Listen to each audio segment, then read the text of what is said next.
जय हिंद, वंदे मातरम। आप सभी का स्वागत है सक्सेस वर्ल्ड एमसीक्यू चैनल पर।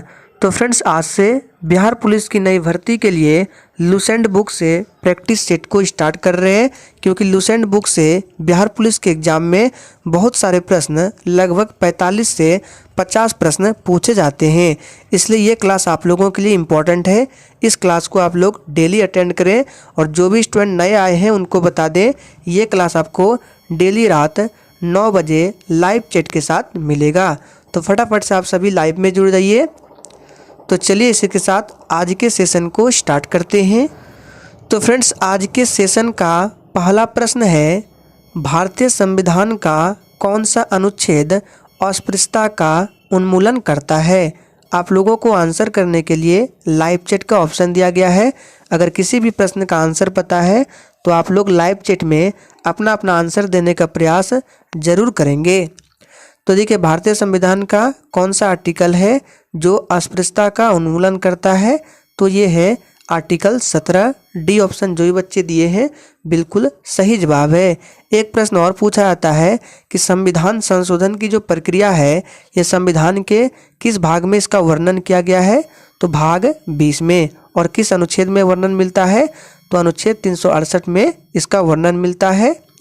नेक्स्ट क्वेश्चन, पन्ना राष्ट्रीय पार्क किस राज्य में अवस्थित है? चलिए आंसर बताएंगे। पन्ना राष्ट्रीय पार्क किस राज्य में अवस्थित है? तो ये मध्य प्रदेश में अवस्थित है। बी ऑप्शन बिल्कुल सही जवाब है। मध्य प्रदेश को टाइगर स्टेट के नाम से भी जाना जाता है, याद रखना है। तीसरा प्रश्न है, विश्व फार्मासिस्ट दिवस कब मनाया जाता है? चलिए आंसर करते जाएंगे। और देखिए, बिहार पुलिस कांस्टेबल एग्जाम के लिए मैथ क्लास को भी स्टार्ट कर दिया गया है। मैथ क्लास आपको रात 8 बजे लाइव चैट के साथ मिलते हैं। आज आपका मैथ क्लास हो चुका है। अगर नहीं देखा है तो लिंक आपको डिस्क्रिप्शन बॉक्स में मिल जाएगा, जरूर जाके देखिए। तो विश्व फार्मासिस्ट दिवस कब मनाया जाता है? ये प्रत्येक वर्ष 25 सितंबर को मनाया जाता है। नेक्स्ट क्वेश्चन, संविधान संशोधन का संबंध संविधान के किस भाग से है? चलिए आंसर बताएंगे। तो देखिए, अभी हमने इस प्रश्न को बताया कि संविधान संशोधन की जो प्रक्रिया है ये संविधान के किस भाग से संबंधित है? तो भाग 20 से। और किस अनुच्छेद से? तो अनुच्छेद 368 से संबंधित है। आप लोग कमेंट करके बताएंगे कि ये जो संविधान संशोधन की प्रक्रिया है इसे किस देश के संविधान से लिया गया है? जिम्बाब्वे का प्राचीन नाम क्या है? फटाफट से आंसर बताएंगे। जिम्बाब्वे का प्राचीन नाम क्या है? तो देखिए, इसका प्राचीन नाम है दक्षिण रोडेशिया। बी ऑप्शन बिल्कुल सही जवाब है। माधव राष्ट्रीय पार्क किस राज्य में अवस्थित है? देखिए, प्रत्येक स्टूडेंट को लाइव चैट में अपना अपना आंसर करना है, क्योंकि आंसर करने से आपको प्रश्न ज़्यादा दिन तक याद रहते हैं, इसलिए सभी को आंसर देना है। तो माधव राष्ट्रीय पार्क किस राज्य में अवस्थित है? इसका सही जवाब है मध्य प्रदेश में अवस्थित है। ध्यान रखना है, पूछा जाता है कि मानस राष्ट्रीय पार्क किस राज्य में है? तो मानस राष्ट्रीय उद्यान जो है ये असम में स्थित है। काजीरंगा राष्ट्रीय उद्यान भी असम में है। देखिए, आपके एग्जाम में नेशनल पार्क से एक प्रश्न 100% पूछे जाते हैं, इसलिए जितने भी नेशनल पार्क है आपको सभी को अच्छे से कवर कर लेना है। भारतीय संविधान का कौन सा अनुच्छेद भारत की विदेश नीति से संबंधित है? चलिए आंसर बताएंगे। तो कौन सा आर्टिकल है जो भारत की विदेश नीति से संबंधित है? ये है अनुच्छेद 51। जामा मस्जिद का निर्माण किसने करवाया था?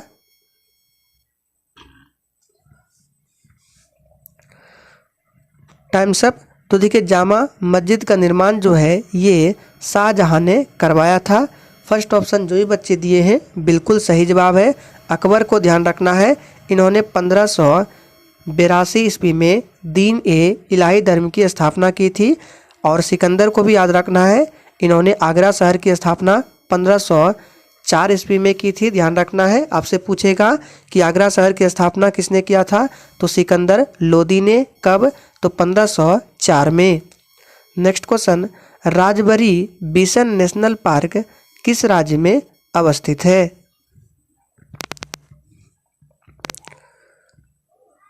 Times up. तो देखिए राजबरी नेशनल पार्क जो है ये त्रिपुरा राज्य में अवस्थित है। डी ऑप्शन बिल्कुल सही जवाब है। त्रिपुरा भारत का एक ऐसा राज्य है जो 3 ओर से बांग्लादेश से घिरा हुआ है। इसकी राजधानी अगरतला है। आगा खां कप किस खेल से संबंधित है? चलिए आंसर करते जाएंगे। और फ्रेंड्स आप लोग ध्यान दें, बिहार पुलिस कांस्टेबल एग्जाम के लिए आपको डेली 2 टाइम क्लास करना है, एक रात 8:30 बजे और एक 9 बजे जो अभी चल रहा है। 8:30 बजे प्रैक्टिस सेट कराया जाता है, तो उस क्लास को भी आप लोग जरूर अटेंड करें। तो देखिए आगा खां कप किस खेल से संबंधित है? तो ये हॉकी से संबंधित है। आपसे पूछेगा कि डूरंड कप किस खेल से संबंधित है? तो ये फुटबॉल से संबंधित है। आपसे पूछेगा कि संतोष ट्रॉफी किस खेल से संबंधित है? तो ये भी फुटबॉल से संबंधित है। नेक्स्ट क्वेश्चन देखिए, पौधों की वृद्धि को मापने के लिए किस यंत्र का प्रयोग किया जाता है? चलिए आंसर बताएंगे। तो देखिए पौधों की वृद्धि को मापने के लिए किस यंत्र का प्रयोग करते हैं? तो किस्कोग्राफ। सी ऑप्शन जो ही बच्चे दिए हैं बिल्कुल सही जवाब है। भारत के प्रत्येक नागरिक का कर्तव्य होगा प्राकृतिक पर्यावरण का संरक्षण एवं सुधार, ये किस अनुच्छेद में बताया गया है? चलिए तो देखिए दोस्तों इसके बारे में अनुच्छेद 48A में बताया गया है। डी ऑप्शन बिल्कुल सही जवाब है। कर्तव्य से एक प्रश्न याद आ रहा है कि मौलिक कर्तव्य किस देश के संविधान से लिया गया है, आपसे पूछेगा तो आपको बताना है इसे रूस देश के संविधान से लिया गया है। वर्तमान समय में कितने मौलिक कर्तव्य है? तो 11 मौलिक कर्तव्य है। और मौलिक अधिकार किस देश से लिया गया है? तो मौलिक अधिकार को USA देश के संविधान से लिया गया है। वर्तमान समय में टोटल 6 मौलिक अधिकार है। इन सभी बातों को ध्यान रखना है। नेक्स्ट क्वेश्चन, मुरलेन राष्ट्रीय पार्क किस राज्य में अवस्थित है?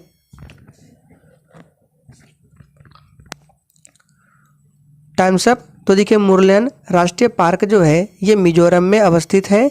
डी ऑप्शन बिल्कुल सही जवाब है। नेक्स्ट क्वेश्चन देखिए, किस सुल्तान ने सर्वप्रथम राजत्व सिद्धांत का प्रतिपादन किया था? फटाफट से आप सभी आंसर करते जाएंगे। और देखिए अगर आप लोगों को सेशन थोड़ा भी पसंद आता है तो सभी लोग सेशन को लाइक करें और सेशन को शेयर करें ताकि आपको एग्जाम तक ऐसे ही डेली वीडियो मिलते रहे। तो किस सुल्तान ने सर्वप्रथम राजत्व सिद्धांत का प्रतिपादन किया था? तो ये बलबन ने किया था। सिंधु घाटी सभ्यता की लिपि को सर्वप्रथम किसने पढ़ा था? सभी ऑप्शंस को सही से पढ़िए। तो देखिए इस प्रश्न का सही जवाब जो भी बच्चे डी को दिए हैं बिल्कुल सही जवाब है। सिंधु घाटी सभ्यता की लिपि को अभी तक नहीं पढ़ी जा सकी है। सिंधिया गोल्ड कप किस खेल से संबंधित है?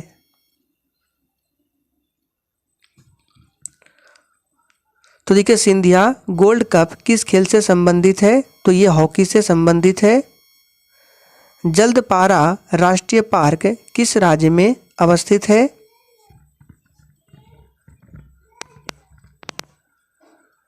तो 17 का राइट आंसर जो ये बच्चे डी को दिए हैं बिल्कुल सही जवाब है। ये पश्चिम बंगाल में स्थित है। पश्चिम बंगाल की राजधानी कोलकाता है, याद रखना है। और कोलकाता जो है ये हुगली नदी के किनारे बसा हुआ है। यूरेनियम की खान कहाँ पर स्थित है?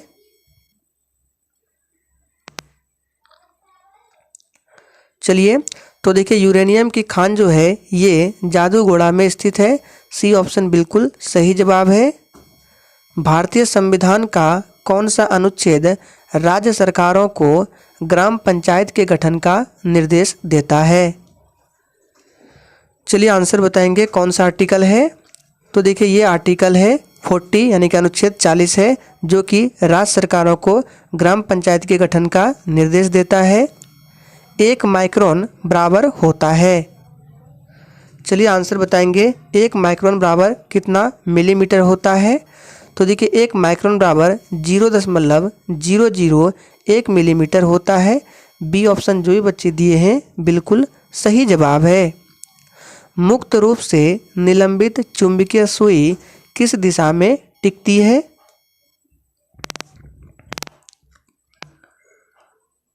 Times up. तो देखिए मुक्त रूप से निलंबित चुंबकीय सुई जो है ये उत्तर दक्षिण दिशा में टिकती है। सी ऑप्शन सही जवाब है। द्रव का आपेक्षिक घनत्व किससे मापा जाता है? चलिए आंसर बताएंगे। तो देखिए द्रव का आपेक्षिक घनत्व जो है ये हाइड्रोमीटर से मापा जाता है। बी ऑप्शन बिल्कुल सही जवाब है। वायुमंडलीय दाब को किससे मापते हैं? तो बैरोमीटर से मापते हैं। नेक्स्ट क्वेश्चन, लैक्टोमीटर से किसकी शुद्धता मापी जाती है? और फ्रेंड्स सेशन के एंड में आप लोग बिल्कुल ईमानदारी पूर्वक अपना अपना स्कोर देंगे कि आप लोगों ने कितने प्रश्नों के सही सही जवाब दिए हैं। तो लैक्टोमीटर से किसकी शुद्धता मापी जाती है? तो इससे दूध की शुद्धता मापी जाती है। रक्त का पीएच मान कितना होता है? तो 7.4 होता है और ये क्षारीय प्रकृति का होता है। देखिए जिस भी विलयन का पीएच मान अगर 7 से कम होगा तो वो विलयन अम्लीय होगा, 7 के बराबर होगा तो उदासीन होगा, 7 से अधिक होगा तो क्षारीय होगा। संविधान के किस अनुच्छेद में वित्तीय आपातकाल घोषित करने का प्रावधान है? चलिए आंसर बताएंगे। तो ये किस आर्टिकल में है? तो देखिए आपको 3 आर्टिकल को ध्यान रखना है। एक याद रखना है आर्टिकल 352 जो कि ये राष्ट्रीय आपातकाल से संबंधित है।